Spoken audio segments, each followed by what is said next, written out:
Exit poll दोनों के आ रहे हैं और दोनों जगह दिल्ली में बीजेपी की सरकार बन रही है, मिल्कीपुर में। अच्छा एक बात बताइए, चार इसको और दिल्ली में बैठे बैठे एग्जिट पोल दे देना। अगले बार से 58%, 4% वोट कम का यहाँ पर वोटिंग हुआ है। तो किसके पक्ष में सरकार जिसकी रहती है आप उठा करके देखो। और झुग्गी झोपड़ी और माइनॉरिटीज में सबसे ज़्यादा एग्जिट वोटिंग कास्ट हुआ है, गरीब लोग जहाँ रहते हैं।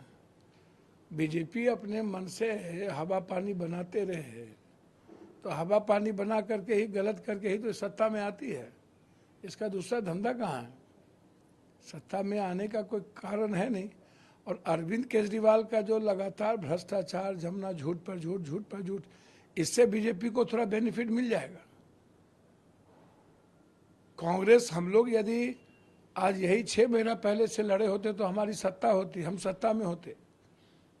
कांग्रेस यदि 6 महीना पहले ब्रेन मेकअप कर ली होती तो यहाँ तो घटक दल चाहते ही नहीं है कि कांग्रेस स्वतंत्र होकर के चुनाव लड़े, मजबूत चुनाव लड़े। और आप देख लेना, कांग्रेस 18 से 19 जगह पर Congress neck to neck fight में है। सीट का आकलन कोई 2-3 कर दे, 1 कर दे, मैं नहीं मानता। कल तक तो कहती थी कि कांग्रेस 0 पर रहेगी, और आज खुद कह रही है कि 2-3, 2-3, 2-3। हम शुरू से कह रहे हैं कि हम कितने जीतेंगे। तो इसीलिए ही तो अब गयो 8 दिन एग्जिट पोल, 2013 का एग्जिट पोल देख लो, 20 का देख लो, 20 का देख लो, सभी एग्जिट पोल दिल्ली में आज तक सही नहीं हुए। आपके मुताबिक सर कितनी सीटें आ रही हैं? भैया इसके हम एग्जिट पोल तो कर नहीं सकते ना, लेकिन अरविंद केजरीवाल जी के पाप ने बीजेपी को थोड़ा संजीवनी दे दिया। बीजेपी दिल्ली में जीत नहीं सकती है, मेरा मानना है, नहीं जीत सकती। और कांग्रेस यदि पहले से लड़ी होती 6 महीना पहले से, तो आज कांग्रेस नंबर 1 पे रहती। सर इसके अलावा सवाल अमेरिका पर है, जिस तरह से डिपोर्ट किए गए हैं, इस पर आपका क्या है? अच्छा एक बात बताइए, अपने मियाँ मिट्ठू देश के पीएम, हम तो बार बार कहते हैं कि अभी बांग्लादेश में आईएसआई के एजेंट 4 दिन रह के क्या किया। नेपाल में जाके देखिए कि पोखरा में एयरफोर्स चाइना ने बना लिया, बड़ी एयरपोर्ट, हम चुप बैठे हुए। श्रीलंका, हमारी पॉलिसी क्या है? आप यूक्रेन गए, क्या हुआ? कंबोडिया जैसी कंट्री प्लेन नहीं उतरने दी, और हम कैसे प्लेन उतरने दिए? मेरे भारतीयों को हाथ पैर बांध करके लाया और हमने प्लेन उतरने दे दिया, प्लेन जाने दे दिया। प्लेन जाने कैसे दे दिया अमेरिका के हम? आज इंदिरा गांधी की याद आने लगी, और इंदिरा गांधी आज होती तो ना प्लेन उतार पाता, ना हाथ में कमर में रस्सा लगा पाता, और ना कोई लौट पाता, बिल्कुल नहीं लौट पाता।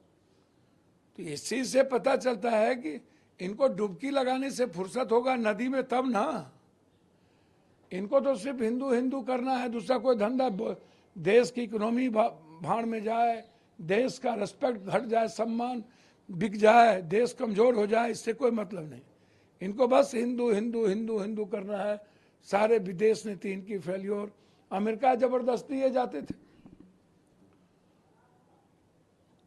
और आंख बंद करके किसी भी कीमत पर ट्रंप को इंडिया आने नहीं देना चाहिए। कभी ट्रंप को माफी मांगना चाहिए। सर इसके अलावा सवाल तिरुपति पर है।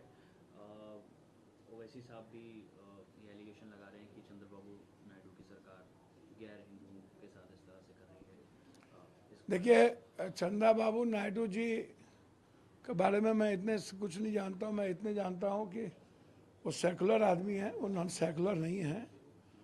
और मैं ऐसा नहीं मानता कि चंदा बाबू नायडू हिंदू, गैर हिंदू, क्रिश्चियन ऐसा कुछ करेंगे। सुलझे हुए आदमी हैं, और जो भी कोई घटना घटित हुई होगी, मैं चाहूँगा कि वहाँ की सरकार उसको पूरा इंक्वायरी करे, और यदि किसी भी तरह के कानून में, किसी भी तरह के नियम कानून में यदि मंदिरों के या इस तरह के संविधान में हो कि वहाँ हिंदू ही रहना है, तो आप एक्ट बना लीजिए, लेकिन यदि कोई गलतियां हुई तो उसकी जांच करिए। और इस देश में सभी जाति, धर्म, वर्ग, मजहब को सब जगह रहने की, काम करने की आज़ादी है, स्वतंत्रता है। यही हमारी खूबसूरती है और यही वसुधैव कुटुंब है।